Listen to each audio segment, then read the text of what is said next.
Ottawa, à Toronto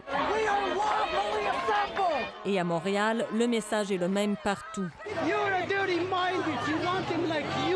Ils sont des milliers dans une centaine de villes au pays à dénoncer l'enseignement de l'identité de genre et l'utilisation de pronoms qui y sont associés.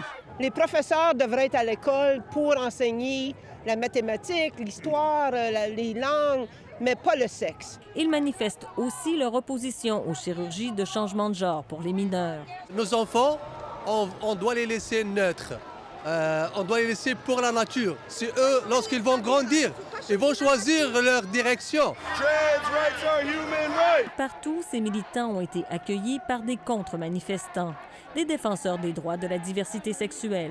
La haine des différentes couleurs qu'on comprend pas, ça n'a pas sa place au Canada, ça n'a pas sa place au monde, ça fait juste du tort. Sur la colline du Parlement, les policiers ont dû tenir les deux groupes à distance. Image de la polarisation du débat qui se reflète dans l'arène politique.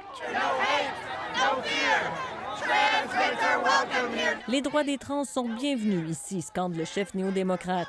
Un discours qui détonne de celui du chef du Parti populaire. C'est le fait que si un jeune à l'école se sent pas bien dans son corps, qu'on l'incite à transitionner, pour moi, ça n'existe pas. Ces enfants-là qui sont peut-être pas bien dans leur corps actuellement vont faire des gays ou des lesbiennes heureux.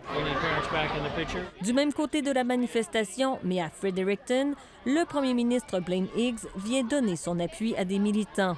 Son gouvernement a adopté la première loi au pays pour restreindre les changements de pronoms.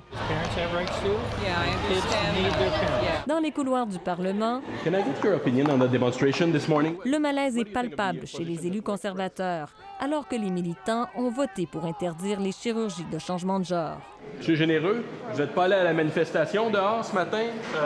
Ça vous intéressait pas? Les libéraux disent vouloir éviter de mettre de l'huile sur le feu. Moi, ce qui m'inquiète, c'est plus ces gens-là qui alimentent la polarisation. Mais la ministre de l'Égalité des genres et de la jeunesse est ferme. Chez les élus comme dans la rue, force est d'admettre que le débat est loin d'être serein, une question sensible qui, pour l'instant, ne semble que polariser les opinions. Ici Valérie Gamache, Radio-Canada, Ottawa.